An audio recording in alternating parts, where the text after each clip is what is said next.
So in order for innocence to be stolen from another, the person stealing must be doing so knowingly and blatantly with the intent of manipulating another to fulfill his own selfish means, and the victim has to guilelessly trust the person. For example, the leader of a country sends the young men off to a war which also involves murder, in a faraway place, and tells them, "You are fighting for freedom and defending your country," and they believe this lie. So they go to the war and realize in horror that they are slaughtering innocent people and protecting and defending wealthy sheiks and their oil fields and money, not defending their country's freedom. That is, when their innocence has been stolen from them, when they realize that they have been lied to and used by ones they trusted, to perpetrate evil. Another example, say you are a child and you discover that your father has a girlfriend on the side. That is adultery, friends. When you face him with this, he tells you that you must promise him you will not tell your mother.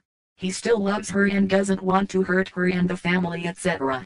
If you tell her, she will divorce him and, well, as a child, you are devastated in your heart, because your father has asked you to lie, but you promised him, and so, somehow, it would be your fault, if you told your mother, and you certainly don't want to cause your parents to divorce.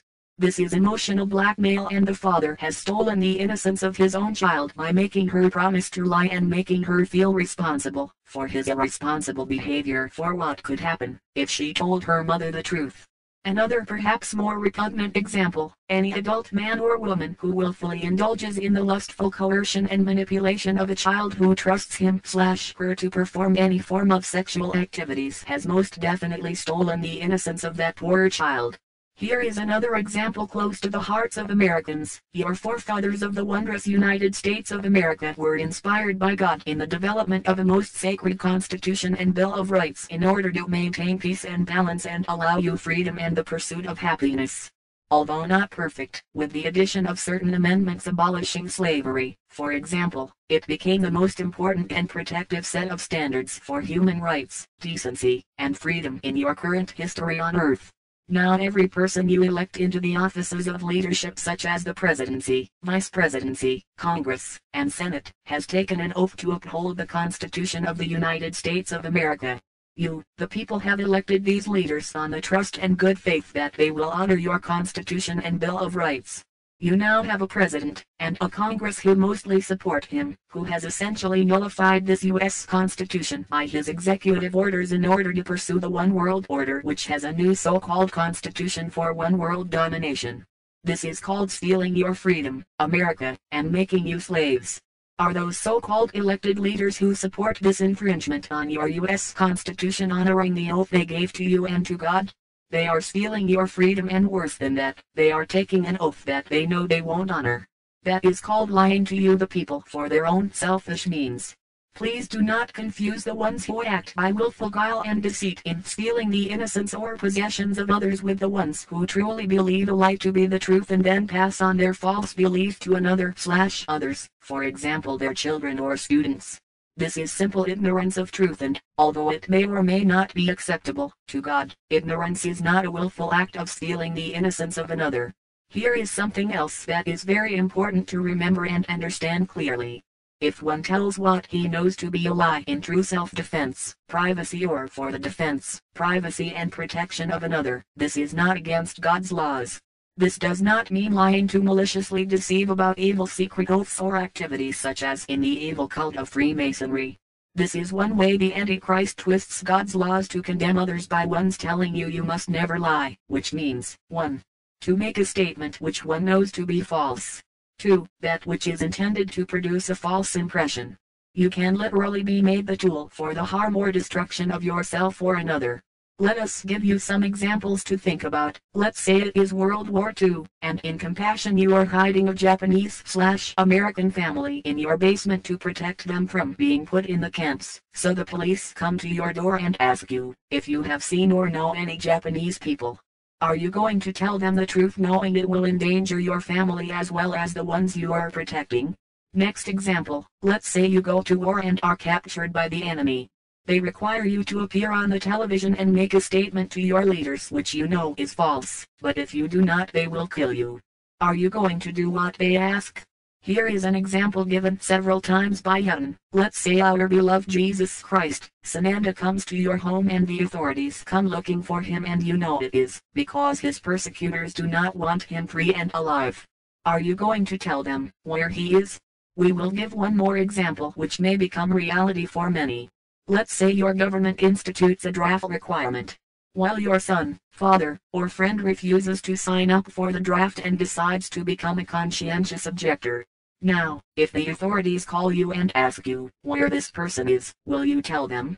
Now, when it gets a little sticky with God is when, for example, you witness a murder, you know the murderer, and because of your fear of being a witness and perhaps threatened yourself, you lie to the police and tell them you saw nothing. Think carefully about this, because there are crimes committed daily against God's laws of balance of which there are witnesses who are too afraid to tell the police. The criminal remains free to continue his crimes against God. Remember, you must understand the difference. We are not talking about witnessing the breaking of man-made laws, which may or may not be just and change continually with the times. We are talking about the breaking of God's laws, which do not change and are eternally the laws of balance within the creation.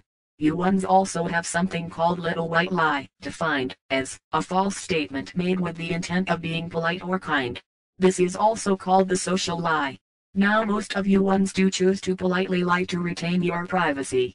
This is one way, but there are ways to not lie and retain your privacy as well. For example, if someone asks you how much money you make or what you do with your time, you have several ways to respond.